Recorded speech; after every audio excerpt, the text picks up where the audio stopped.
Good afternoon, everyone. Welcome to the presentation about security studies. It's good to see that you all managed to find a spot. It's quite a crowded room today. I take that as a good sign. Lots of interest in our wonderful program. So I'm happy to be able to talk to you about it. I have brought some colleagues as well. We'll be able to give more information. Yeah, come in, have a seat.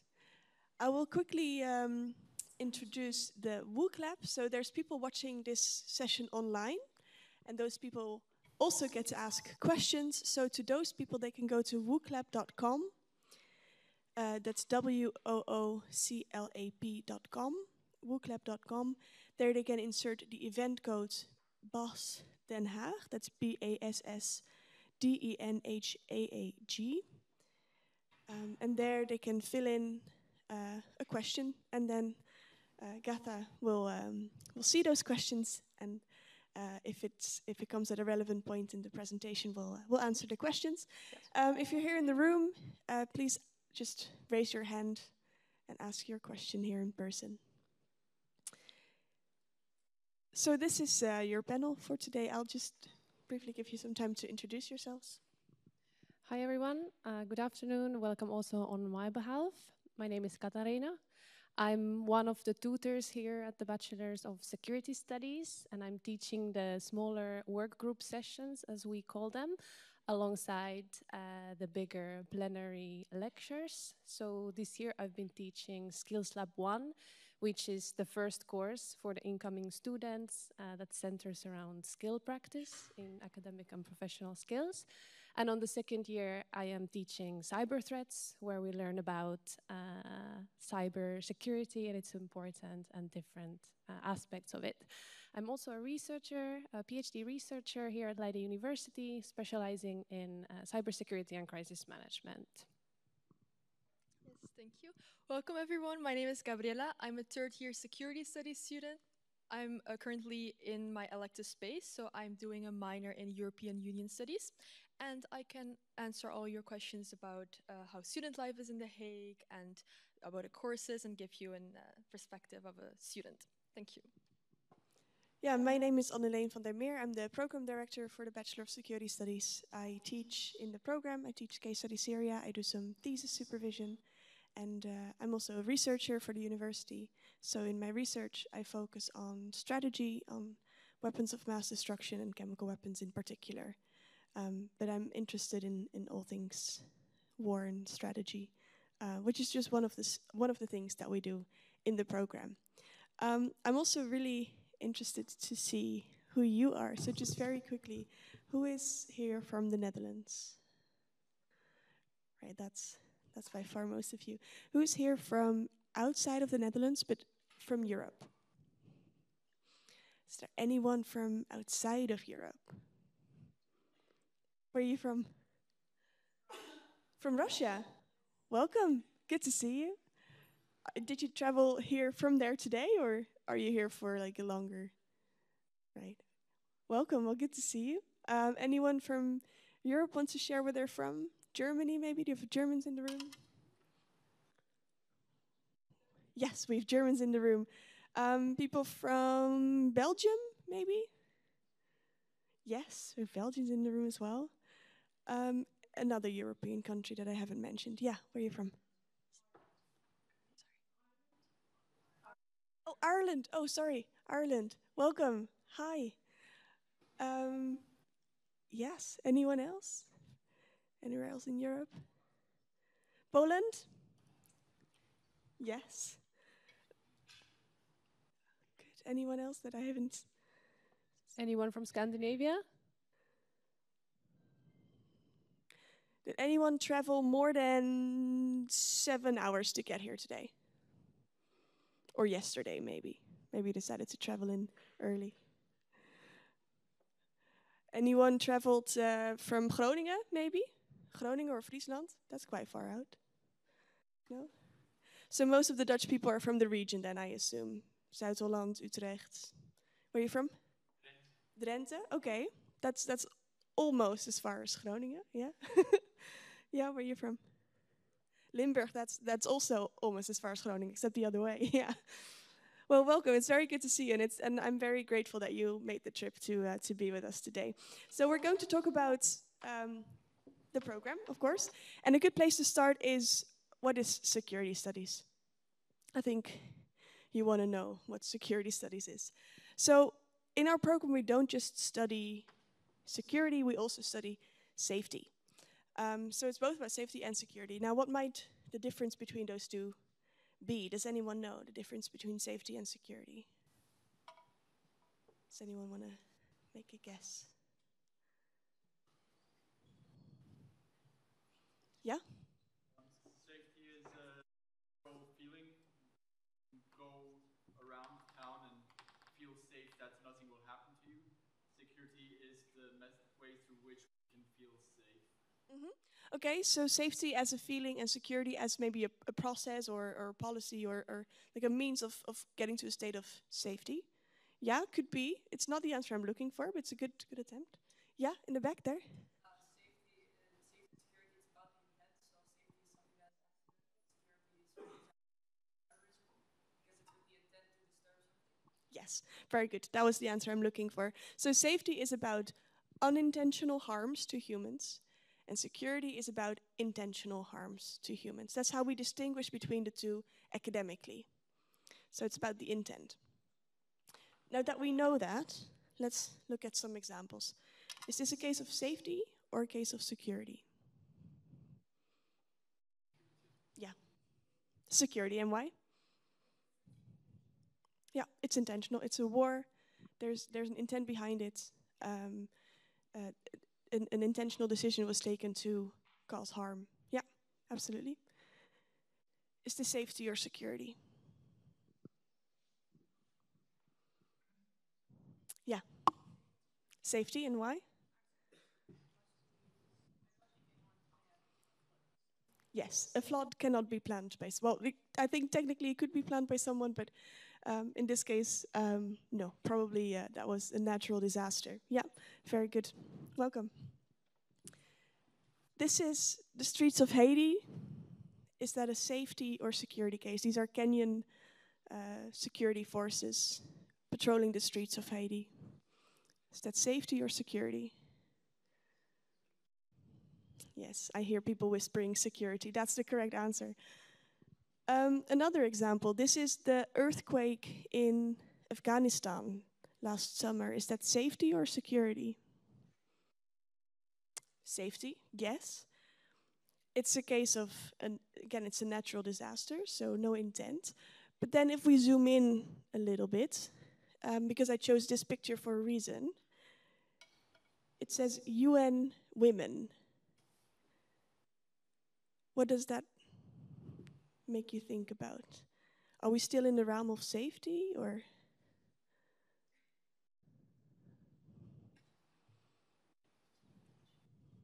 Is it purely a safety case? Asking the question is answering the question.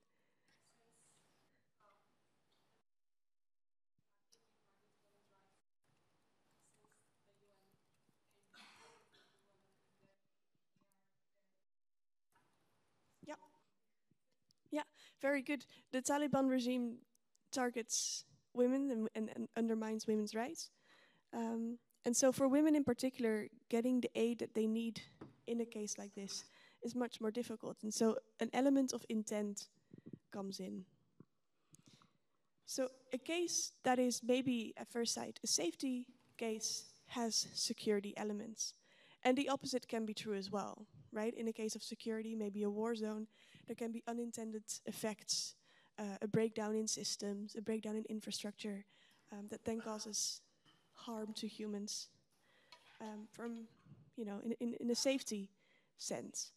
So safety and security can be distinguished academically and conceptually, but that there's also overlap between them.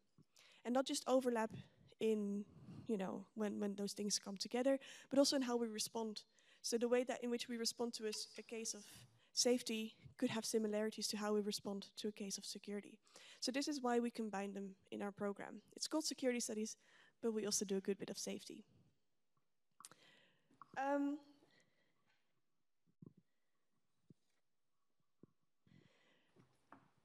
Gabriella, Could you maybe talk to us about the themes and the topics that you find interesting and what made you choose this program as a student? Yes, definitely. So, one of the topics or courses I found very interesting was terrorism in my second year. I was actually pretty interested in that course even before I was, when I applied actually, so even before I started. So I was very looking forward to it, and it was really what I expected it to be and beyond. We had a lot of nice guest lecturers who came and explained, and we really, the program also has an explore, understand, do method. And of course, with terrorism, you don't do it, but we learned about how to counter it, and it was very interesting as well. And cyber threats in the second year, second semester was also very, very interesting. And yeah, that's why I chose it, because those cases were very interesting to me in the beginning, and I wanted to learn more about it. So, Yeah, you mentioned a couple of things that we're going to talk about. Again, you mentioned some examples from the curriculum. You also mentioned explore, understand, do method. That has to do with the question, what will I learn? So if you do choose this program, what will you learn? These are some examples of the questions that we ask in our program. So what if a natural disaster strikes The Hague? It's almost a natural disaster today with all of the rain, but what if an actual natural disaster strikes The Hague? Or what if Russian drones appear over Poland? Right, very current, very recent example. Or what if a terrorist attack causes mass panic? In order to understand these questions and maybe come up with a response, we take a two-pronged approach in this program. On the one hand, we introduce students to an academic analysis. So we try to understand this from an academic point of view. How did we get here? What are the vulnerabilities? But also, what are the theories that help us understand what's going on? So what might the economic theories be, or relevant political theories, or psychological theories, perhaps, that help us understand what is going on? And then on the other hand, we look at the professional response. So we don't just stick to academia and research methods, but we also bring in professionals to talk to them and to learn from them about how we might respond practically in situations like these. We look at crisis management, for instance. And so the interdisciplinary approach is what we do for the academic part of this program. So we've developed this explore, understand, do method that Gabriella already referred to. We always start by exploring an issue. So we try to get the timeline right. We try to understand who the main actors are. We just want to know the facts, maybe a little bit of the history. And then for every theme that we discuss, we then move to the understand phase. And in the understand phase, we go to different theories, different disciplines. So for the course that I teach about Syria, for instance, we look at economics in Syria. We look at the political system in Syria. We look at psychological theories about terrorism applied to the case of Syria, of course. And so we go through all of these different disciplines and we collect relevant theories in order to dive a bit deeper. And we also introduce students to research methods. So how to do a statistical analysis, how to do maybe a discourse analysis, right? Different research methods that exist to really understand a case. And then finally we move to the do phase. And in the do phase, we don't just look at responses, but in the do phase, we try and bring those different perspectives together. So if we want to understand a cyber attack, for instance, we take a little bit of organizational sciences, we take a little bit of psychology, we take a little bit of criminology, and we put those together to understand why a cyber attack in an organization might occur. So that is the interdisciplinary approach. That last part is what we call integration, so integrating different theoretical perspectives. And then next to that, we have the meet the field specialists, right? So we bring in people from the field of safety and security, we talk to them, we learn from them to not just focus on the academic side, but also focus on what happens in practice. So we do a lot of policy analysis, policy review. We try and tackle real cases in our program. And then again, we integrate that. So we integrate both the academic and the practical perspective. Katarina, could you maybe speak to why interdisciplinarity is so important in our field? Yeah, definitely. I think if we look at what Annelien has already elaborated on, how the modern safety and security issues are complex and how we live in societies that are increasingly interconnected. Very few disciplines operate in their own silos, but more and more integration needs to take place in order to understand the complexity that is happening in real world, and tying that to safety and security. And often also we see that solutions to many problems, they take place in the intersection of two fields. So we need indeed this multiple points of use in order to be able to map and thoroughly scan a problem before we can start doing something about it.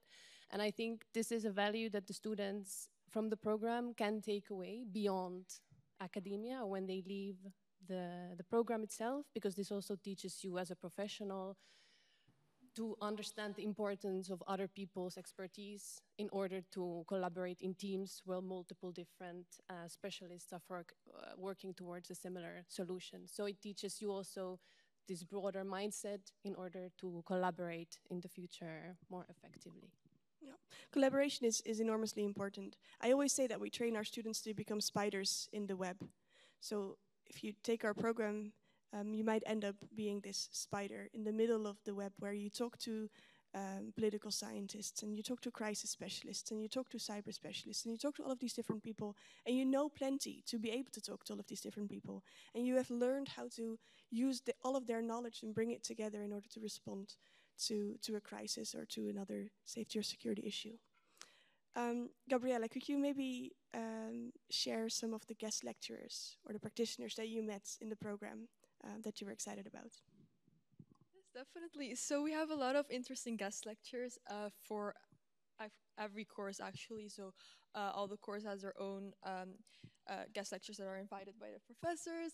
And for example, we had someone from the Dutch intelligence. I already told some people that came by for the information market, but that was very interesting. I genuinely really liked that lecture because we could ask questions to the to him, and also ask him what he's doing and how he also handles how he balances work, which is like very secret, of course, with his social life, and he doesn't have any social media, for example, or he doesn't like post pictures at all. So that was very interesting. And for cyber threats, we had Professor Cristina del Real, and she's very specialized as well, and that was very interesting. So also people from the work field, so that was great. Thank you. If there's any questions in the room, please feel free to raise your hand. I just want to show you our curriculum. I'm sure you're all very interested in this part. In year one, we start with academic skills. So we take students into the world of academia. We teach them about reading, about writing, about presenting, about debating, all of these different things. And we connect that to some of the main courses that we teach. So we start with an introduction to security and safety, and then we explore two case studies. So first case study Syria, which is a security case, and then case study Fukushima, which is a safety case. Again, mainly security and mainly safety, because we've already talked about there being overlap between those. And we do this in year one immediately so that students get a good understanding of what it is that we're dealing with. We don't shy away from complexity. We want to make students aware that it is difficult and that there's many different facets and elements to take into account. And we help students to pick it apart.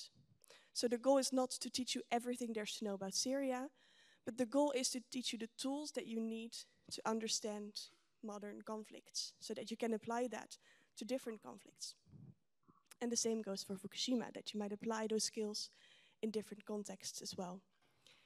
We end year one with some research methods and an integrated project. Integrated project means a project where you integrate your academic and practical knowledge. And in year one, you do this through the creation of a product. That could be a film, it could be a podcast, it could be a business plan, or you could design your own crisis simulation. And if you want to know more about that, there's a session all about integrated projects right after this one in room 210. In year two, then, we dive deeper into themes that are important in the field of safety and security. So, vital interest is all about how our societies function and what our society needs to function and how we can protect those functions in society.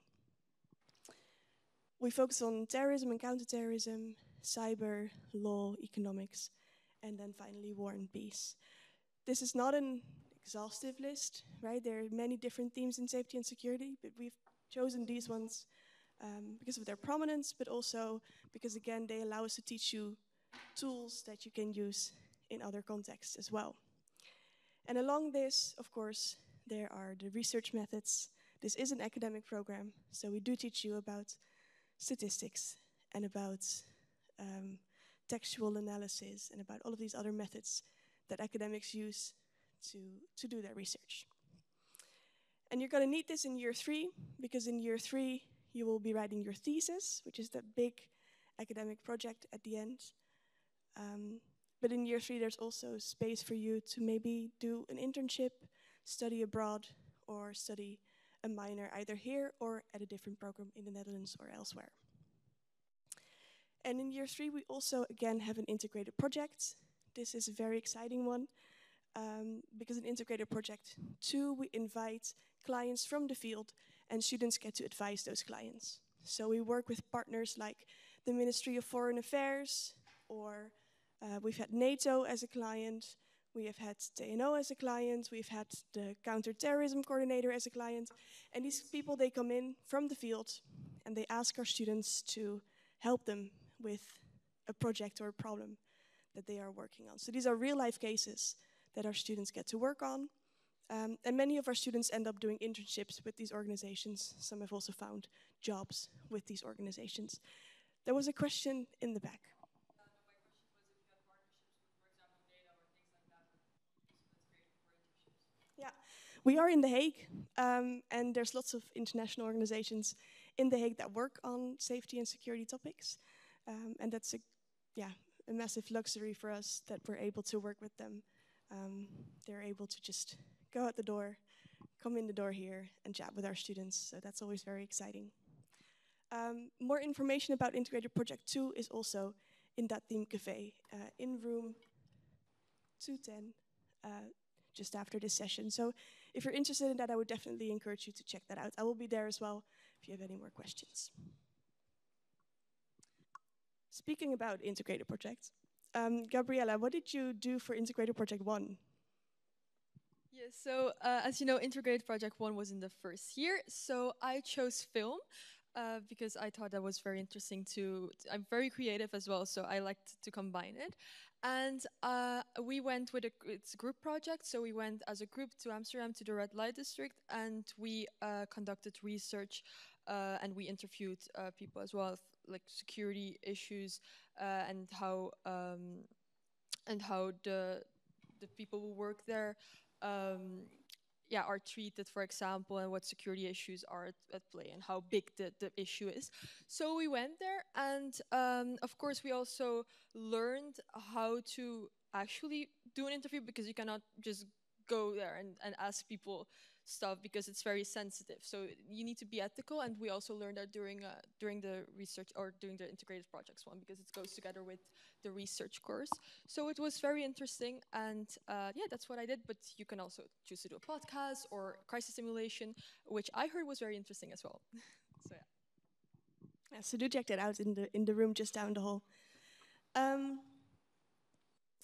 Any questions about the curriculum before we move on? Yes. So, obviously, research intensive.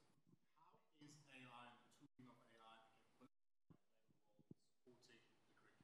Yeah.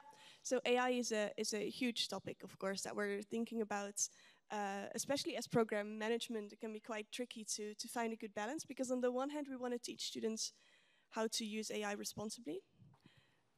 It can save a ton of work. On the other hand, we also want to teach students skills. So even though AI might be able to write a good essay, we also want students to still be able to produce a good essay on their own. So this is a difficult balance that we're trying to strike. For now, what we've chosen to do is there are certain courses and certain assignments where students are not allowed to use AI, because we really want students to develop those skills for themselves. And we also want students to be able to think critically about AI's output when they do end up using it in the future. And then there's other courses where professors have decided that students are allowed to use AI, but for specific purposes. And in order to keep check on that a little bit, we use logbooks, for instance, so students can provide some sort of overview of what they have used AI for. They can share their prompts, for instance. So that's how we do it now. But in the background, we are working on a new sort of AI curriculum so that we can actually help students do this even better in the future. Yeah. Yeah.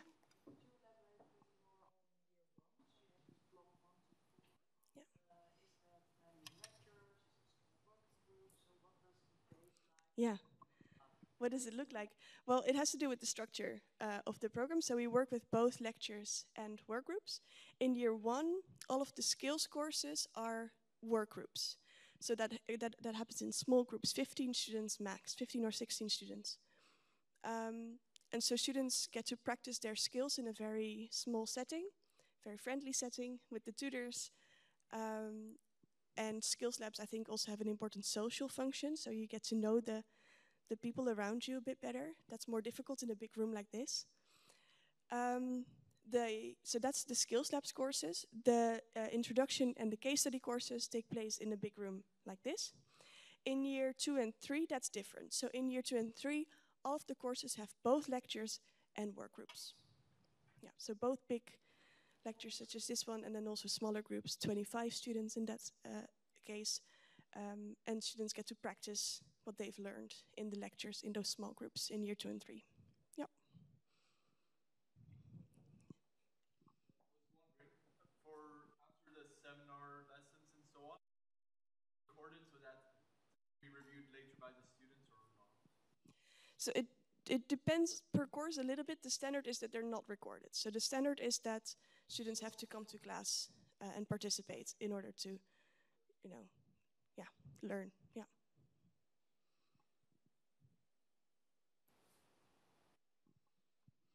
Katarina, could you maybe speak a little bit about what type of activities you do in the small groups, the work groups? Yeah, definitely. In Skills Lab, we have these small group sessions basically in the first year, Skills Labs. From second year onwards, they are called the Course Labs. The difference briefly is that on the first year, it's a bit more intense. We meet more often with a group, multiple times a week, every week. But the second year, these Course Labs are only every second week. So then we already meet a little bit less, and we try to shift the independence towards the students a bit more with this transition. But during the work groups, the word says it, we practice skills. So presentation skills, writing skills, debating skills, for example, and all of the activities that we do use the content from the main plenary lectures that run alongside these work groups, and we sort of bring them in a smaller group setting and dissect them into a bit more digestible parts. So what we've done, for example, now we've finished Skills Lab 1 for 8 weeks, and each student had to give a presentation during one of the classes. You could choose your own topic from the news, for example, pick a relevant case that's going on, and we couple that with a concept, and you have to then come up with a 5-minute presentation to explain to the rest of the class what is your case a case of. And this is a great way not only learn, but also you start practicing that presentation anxiety from the start in a small and comfortable group setting where you become very familiar with all of the peers, so it's more relaxed environment going further. We've also done a debating exercise where a student had to represent different parties to a complex security issue. One was the police department, one was the president's office, some non-profit organizations as well. And we established this kind of debate simulation in the classroom where the students had to represent the point of views of their actor and think about the problem from that point of view and then try to establish a solution among the actors in this debate simulation. So all this kind of a bit more practical and hands-on exercises where you really have to think through the complexity of the cases that we present to you. Thanks. So we already briefly touched on the structure. I just wanted to emphasize that students can earn 60 credits a year, and we do work with the binding study advice of 45 credits. That means that students have to pass a number of courses in their first year in order to proceed to their second year.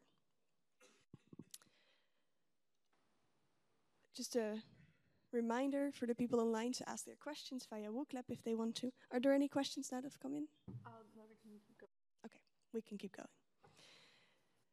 What can I do with this degree? I'm sure that many of you are curious about this as well. So we're going to discuss a couple of master's programs, and then also I just want to talk to you about where our alumni have ended up in the industry. So most of our students decide to do a master's program after doing security studies. And there's different programs that you could enter within the Netherlands, within Europe, and also elsewhere in the world. Many of our students do end up in internationally oriented programs. That's a logical next step after doing an international bachelor program. It could be in security studies, it could be in politics, international relations. Conflict studies is a popular one amongst our students as well, human rights. So those are the different fields that our students end up doing a master's program in. If you want to continue here in Leiden, we also have developed our own master's program within our institute, and that is the Crisis and Security Management Master. Most of our students actually end up doing that program. And within that program, there are some overarching courses that everyone does, but you also get to specialize in a specific field. So within this program, you can choose a specialization, and those are the ones listed on the slide here. So if you're very interested in terrorism, you can study crisis and security management, but focus on terrorism. Or you can focus on war and peace, or you can focus on cybersecurity. So that's a way in which we want to offer our students a little bit more depth.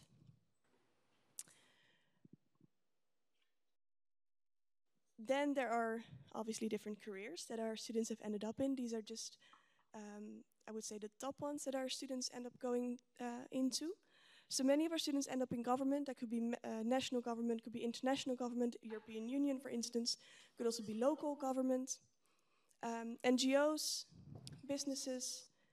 Education and research is another popular one where students end up going, end up in PhD programs like Katarina, for instance.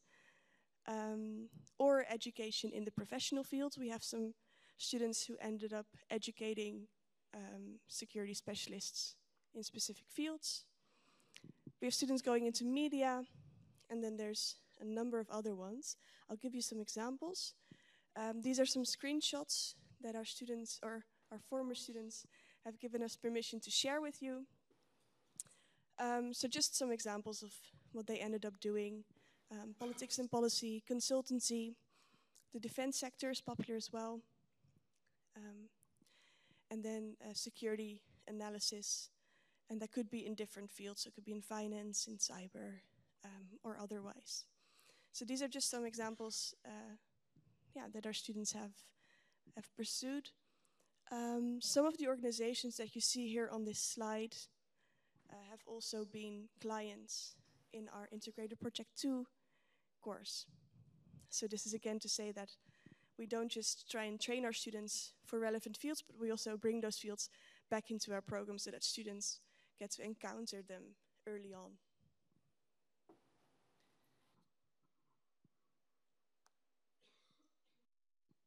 So we are in The Hague with all of these organizations around us. And that is, of course, a huge benefit for us academically, but it's also a fun city to live in. Maybe, Gabriella, you can say something about what it's like to live here. Yes, definitely. So the Bachelor Studies, Security Studies, and Cybersecurity and Cybercrime, and our masters all have and are in the same study association. So that is called Custodia, and they organize a lot of trips. So, for example, to the ICC, and you have opportunity to go to the ICC and visit, and maybe connect with some people there. Also, we have another student association called European Horizons, and then you can they are very EU focused. So, for example, I'm going to Brussels this month. I've never been to one of the EU institutions, so I'm going there also because of my minor now. And so those are more of the educational parts. But of course, you have also a lot of social parts that you can do in The Hague. A lot of social events, and we have Spui near the campus as well, which is a very Spui is a very sort of cool area where you have a lot of shops and like terraces and stuff like that. So it's very nice. So, and you can also go to other cities. The Netherlands is not that big, so you can go to Amsterdam, Rotterdam. So it's nice. But The Hague itself is very cool. You can also go to Europol as well. There are visits to Europol, Eurojust. So you have a lot of opportunities to visit organizations or embassies in The Hague. So, and Scheveningen Beach, we're close to the beach. It's half an hour from here approximately. So in the summer, which is not a long period of a long period of the seasons, but it's very nice to go there during the summer with friends. So yeah. Thank you. There were a couple of questions online about admissions. We have a couple of minutes left, so I want to work towards those questions as well. Just very briefly, we have quite an extensive support and advice system here at the university, both in terms of mentorship, so one-on-one with peers and tutors and lecturers, where there's lots of individual contact between students and staff. Also very much study related, so if you have any problem with your registration or with your grades or whatever, we have study coordinators that you can always reach out to, and they're very, very happy to help.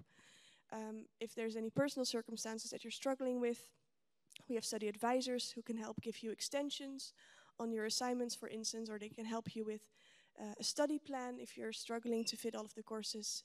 If you need to take resits, for instance, then study advisors can help with that.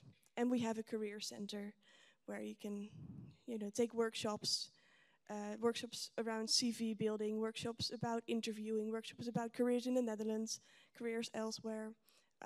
So we have different support systems for all of those different things. Admissions then. If you're Dutch, you can enter this program with a VWO diploma or a HBO propeduise. Or if you're not Dutch, the international equivalent of that. So that could be A-levels, it could be an IB diploma. Our admissions center knows this very, very well. So no matter where you're from, I can guarantee that the admissions center has had students from your country of origin before. So they're very happy to help you talk through the different requirements that you need to meet. You do need a proficiency of English certificate if you don't have a VWO diploma. But for most of you, that's maybe an hour taking a TOEFL test or something, and then that will suffice. And again, the admissions center can help with that. We also have a matching module. So if you do register for our program, you have to take the matching module. That takes a couple of hours, maybe an afternoon. And what that does, it takes you through the main topics and themes that we study in this program. And then you take a short quiz at the end. And the outcome of that quiz tells you if this program is a good fit for you. So the matching module is mandatory, but the outcome is not binding. So even if you don't score very well, you can still come into the program. But maybe it tells you something about if this is the correct program for you. So we do have that as well. The deadline for Dutch students to apply is May 1st, and the deadline for international students to apply is April 1st. This is all about conditional applications. So once you get a spot, you still, of course, have to pass your final exams. So once you pass your final exam, you're then admitted into the program. If you meet these requirements, we will never turn you away. So we will accept everyone into the program, usually around 250 to maximum 300 students start our program every year, on average. Then there was a question. Question in the corner. Oh,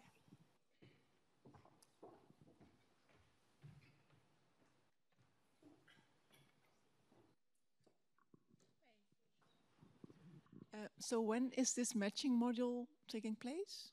Yeah, so the matching module becomes automatically available to you once you register. I think it opens on February 1st or something, and you have to complete it before the program starts, so before August 1st. So you have plenty of time to do it. Yeah. There's Any a question other questions here as well. Sorry, who had a hand up? Oh, you okay? Okay, then speak up. Are there usually more international students or more Dutch students? Yeah. Very good question. We have an average of 25 to 30% international students, and then 70 to 75% Dutch students. I'm not very good at maths. Yes, there's another question. Is it matching module? Is the matching module like something you can do if you don't want like to register for sure? Is it some? Yeah, you can register for our program, and then the matching module becomes available, and then you can still deregister. Yeah, yeah.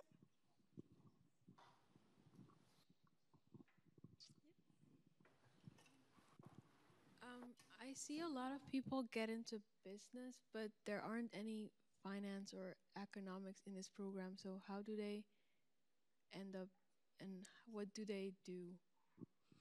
Yeah, so when students end up working for companies, they will often end up in sort of the security part of the company. So they will, for example, give advice to the company about their cybersecurity, or they might give advice about if they ended up working for a bank, for instance, they can give advice about financial flows coming into the bank, if they're safe, if maybe in the Netherlands, for instance, banks have to be careful with where the money comes from, and they cannot accidentally cater to terrorist organizations, for instance. And then our students might come in and give advice about that. So they won't. Most of our students don't end up like in business, but they will be sort of giving advice to businesses, because businesses, they run into security risks all the time from many different directions. There is also a course in the second year called the Economics of Security, so we use that disciplinary lens as well for a block. I think there was a question over here.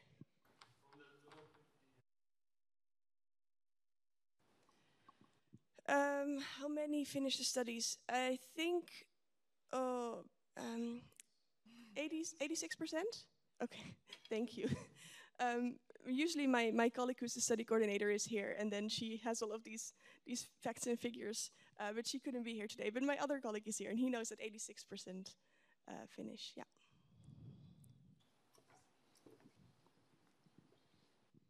I think there was someone here. Did I see a hand?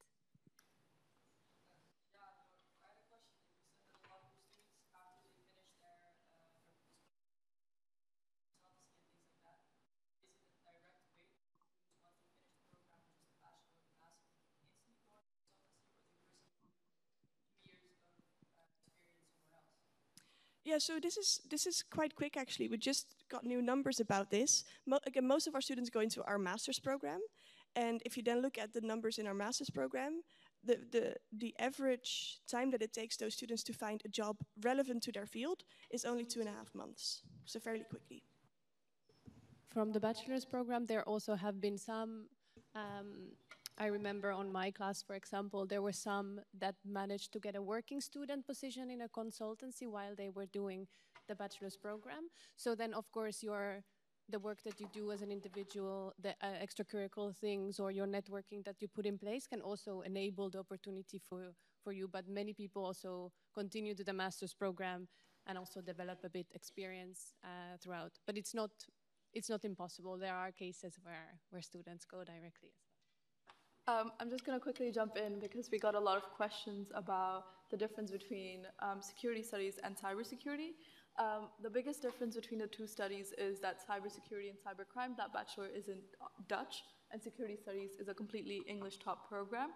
And if you kind of already know that cybersecurity or the field of cybersecurity is the one that you want to follow, then that bachelor kind of offers you a lot more technical abilities to do so, while security studies, we do have a course and we do bring in cyber concepts, but our cyber concepts are a lot more foundational. So that's something important to keep in mind. And then if you have further questions, number third, we're the ambassadors for the security studies program. The cybersecurity and cybercrime bachelor also have the ambassadors, so please email us, and that way we can answer all your personal questions.